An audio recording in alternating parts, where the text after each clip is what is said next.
Today on the TMZ Podcast. Welcome to the TMZ Podcast. Jaime and Derek here.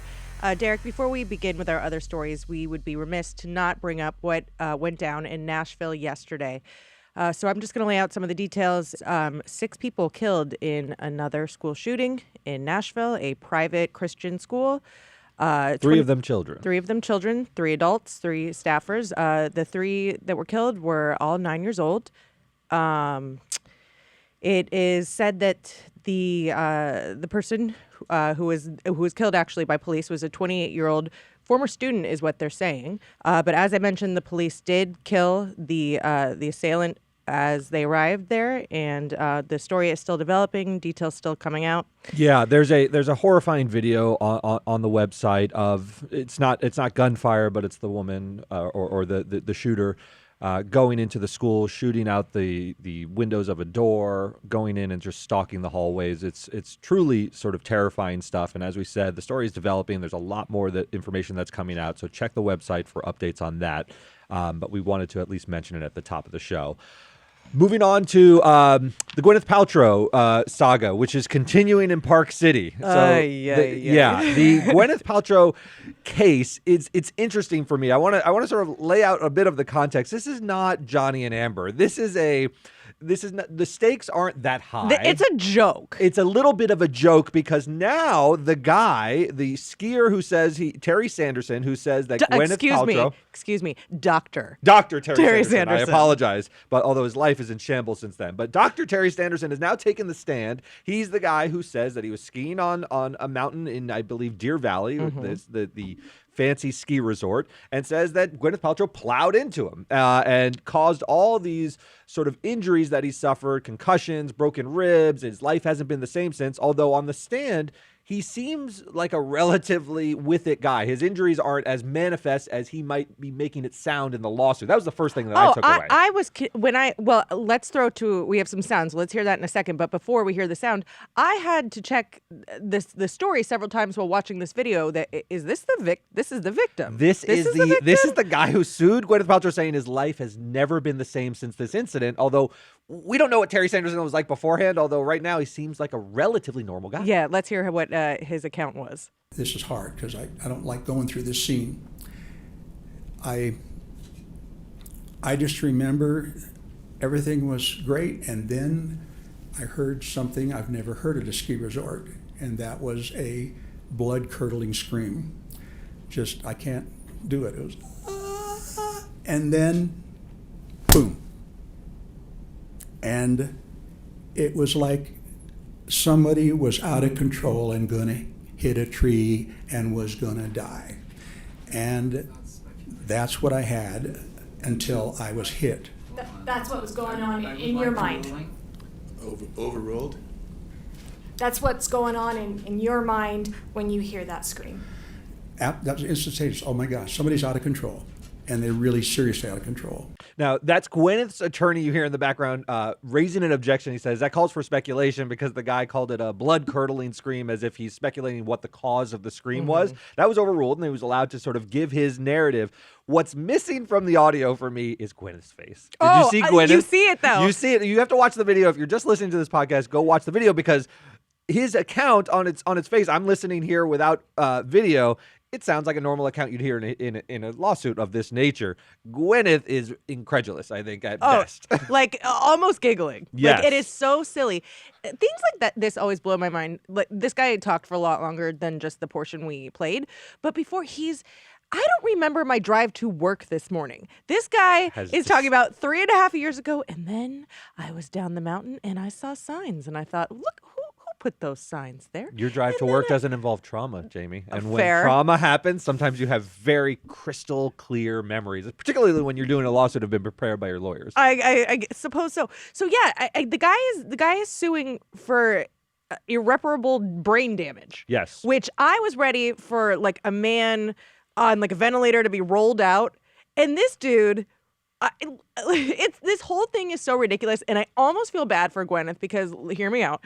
Gwyneth Paltrow. Hard to have sympathy for Gwyneth in all this, considering she's been memed mercilessly about her losing a half day of skiing. Have you seen all of these? No, I lost a half day on the slopes. Anyway, go. No, but I don't really feel bad for her. But her brand is ridiculousness, and she knows that, and she leans in.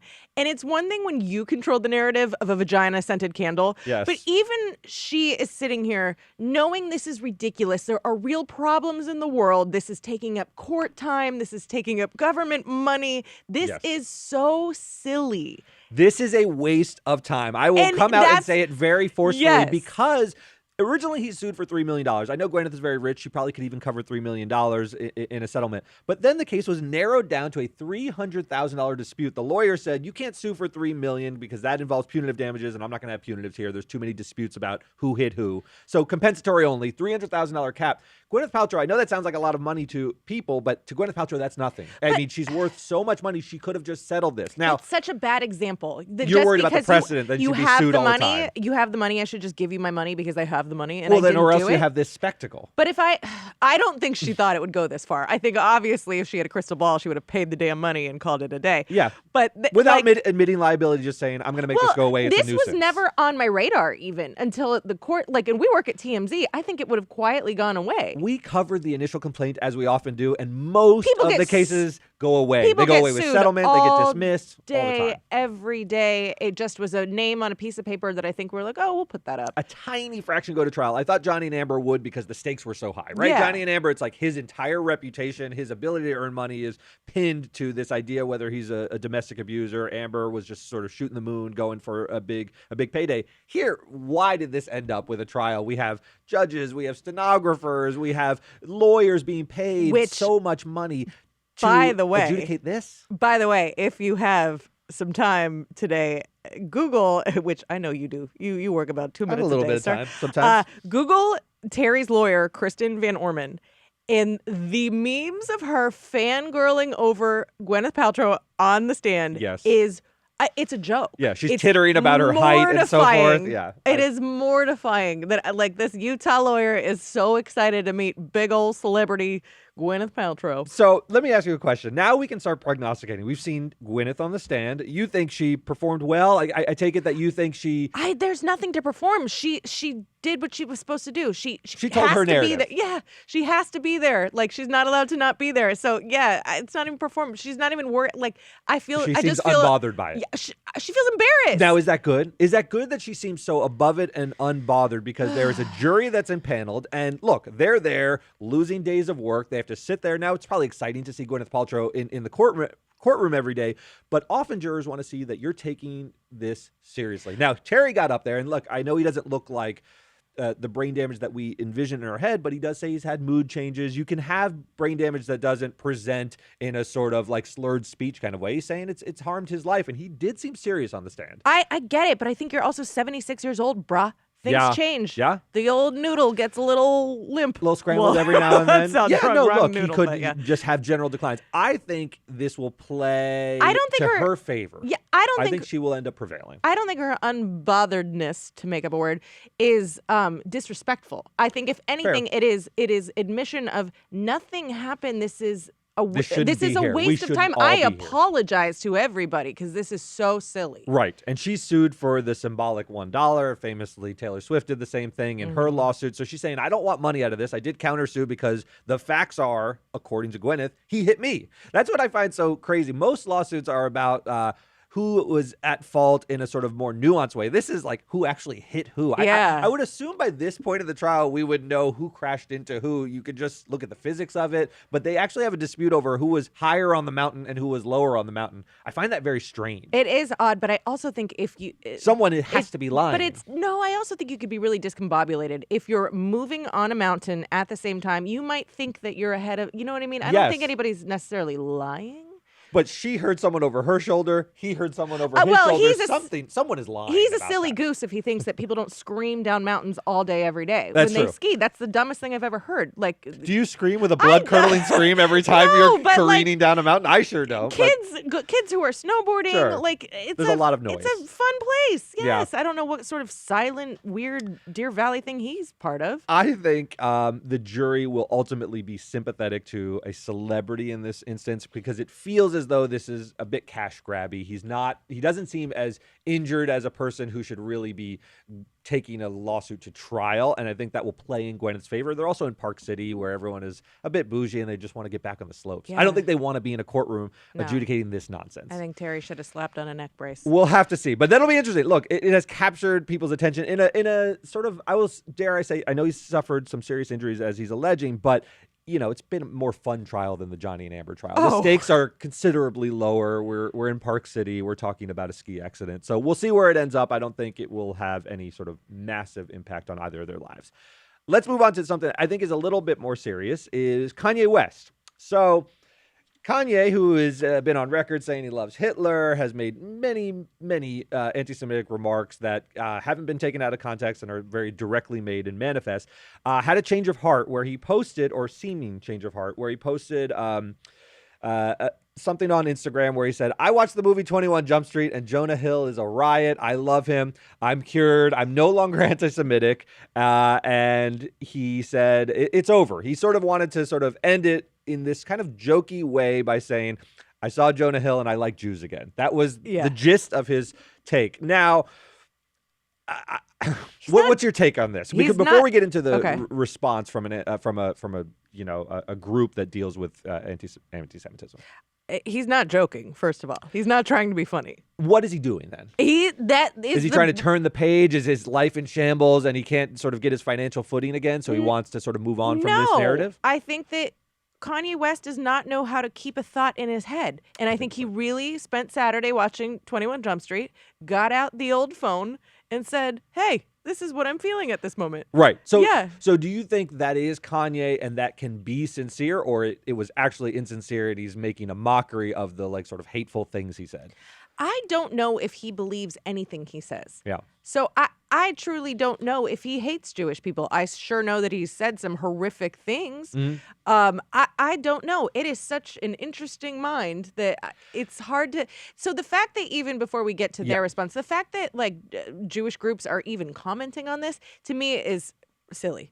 Right. So what should they do? I mean, leave him alone. Someone asked the question and said, hey, do you accept Kanye's, I wouldn't even call it an apology. It's sort of too jokey to even be taken as a serious apology. He said something about a Jonah Hill movie. And the groups, a watchdog group called Stop Anti-Semitism and the American Jewish Committee told us that they need to see more than that. They need to see kind of along the lines of, they're not closed-minded to an apology and turning the page and allowing him to grow from this, but this isn't it. And they're saying they want something more like what Nick Cannon did when he went and met with rabbis and he sort of had a fulsome sort of learning experience. They're saying you can't do this Jonah Hill out after what you've said. I think they're right. I also don't know if Kanye has this capacity to sort of undertake that exercise. He wants to do it this way, and he's going to do it his Kanye way. He's going to say, I said I like Jonah Hill, so you guys should move on. But I don't think they should move on. I don't think it's really cured the issue. Jonah Hill being Jewish has nothing. There's nothing to do with part of 21 Jump Street that has to do with Jonah Hill being Jewish. He happens to be Jewish, and he's an actor in that movie. He didn't watch Schindler's List and was like, "Wow, my eyes were really open." Right. If he had said that, I think they'd feel differently. I don't know, but I feel like if David Duke watched Space Jam and was like, that Michael Jordan, I'm going to rethink black people. What are we talking about? I agree. What are we talking about? And you're right. Why are they even taking it seriously? Why are we listening to the man on the corner of the street screaming obscenities and ridiculousness? Walk away, leave it alone. Whatever's going on, it seems like he kind of got his life back together. He's married. He's keeping to himself. He's being a good dad. Let's not feed the birds. Well, he to be fair to those groups, he threw the breadcrumbs out. I mean, he didn't say he addressed the elephant in the room. That's not a real breadcrumb. Yeah. Now I feel like that these groups are too desperate to have celebrity Kanye West on their side. Why do you want him back? You shouldn't want him back. Right. And I think he will now exist forevermore on the periphery or margins of celebrity. I think it's jarring for Kanye that he is kind of being ignored. I think he does things like this to wrench public attention back in his favor, because the Kanye who's married, relatively stable, going to kids' soccer games and not having outbursts is not interesting. What's interesting about Kanye to people is this kind of nonsense, and he will continually sort of have these outbursts to sort of drag the spotlight back to him. We will play along every time because he's Kanye West and he used to be such a big deal. But until we just turn away and allow him to exist at the margins with other sort of like, there's a lot of right-wing hate guys who like we don't even know their names. Yeah. Because you literally don't pay attention to them. Do you think Kanye will ever slip into that, or he'll always be a guy who, he said something about Jews, we got to do a whole news cycle on it? I feel like Kanye West sits at home with an anti-Semitic Mad Libs. Do you remember Mad Libs? Where you would just I remember them insert very well. the I used to noun? play them in the car. They were the best game. So he's got anti-Semitic Mad Libs, and last weekend he filled in Jonah Hill in 21 Jump Street, and then out came watching Jonah Hill in 21 Jump Street made me like Jewish people again. Right. So Like, you think he's there's just not a serious person to be taken seriously as part of the discourse like this? Like, he exists, he's a fashion guy, he's a music guy, but you're not willing to like sort of even engage him on I this wouldn't level. hire him to perform at my son's bar mitzvah. Yeah. But you gotta leave it alone. I think so. That's the challenge for news organizations and Americans and people who are interested in Kanye. Can you leave him alone? I think when you see something like this, he tweets something and all of a sudden there's we talked to anti-Semitic hate groups to determine whether he's turned the page. He didn't do all that much, and yet we're all like fascinated. We're talking about it here in this show. We are, just because he's been quiet for a while, but I think it kind of is the Donald Trump effect, that Donald Trump still says insane things, and we kind of just go, Although he has to be taken much more seriously because he wants to be leader of the free world. Kanye just wants to tweet about Jonah Hill. I'm okay with like leaving him alone. Yeah. All right, that'll do it for us today. We'll see you guys next time.